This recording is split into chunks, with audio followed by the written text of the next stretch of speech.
حیدر علی نے اسلام آباد یونائٹڈ کے خلاف شاندار نصف سنچری لگائی، جس میں 9 لمبے چھکے اور چوکے ان کی اننگز میں شامل تھے، اور انہوں نے کرکٹ کی تاریخ کا سب سے بڑا ریکارڈ بھی حیدر علی نے اپنے نام کر لیا ہے۔ یہاں پر اس ویڈیو میں آپ کو حیدر علی کی بیٹنگ، اس کے بعد کراچی کنگ کی مکمل ہائی لائٹس دکھاتے ہیں۔ اس سے پہلے کامنٹ سیکشن میں بتانا ہے کہ آج کے اس میچ میں حیدر علی کی بیٹنگ آپ کو کیسی لگی ہے، آپ حیدر علی کے فین ہیں یا شرجیل خان کے۔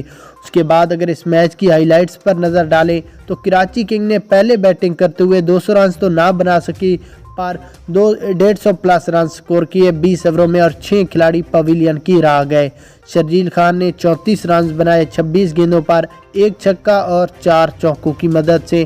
حیدر علی نے 45 گیندوں پر 59 رنز بنائے، ان کے 2 چھکے اور 7 چوکے ان کی اننگز میں شامل تھے، 9 باؤنڈری تھیں۔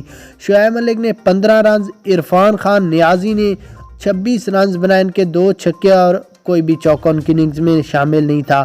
بولنگ لائن کی بات کریں تو فہیم اشرف، رومن رئیس نے ایک کھلاڑی کو آؤٹ کیا، جبکہ محمد وسیم جونیئر، ٹام کرن نے 2 کھلاڑیوں کو آؤٹ کیا۔ شاداب خان نے 4 اووروں میں 40 رنز دے کر کوئی بھی وکٹ حاصل نہ کی۔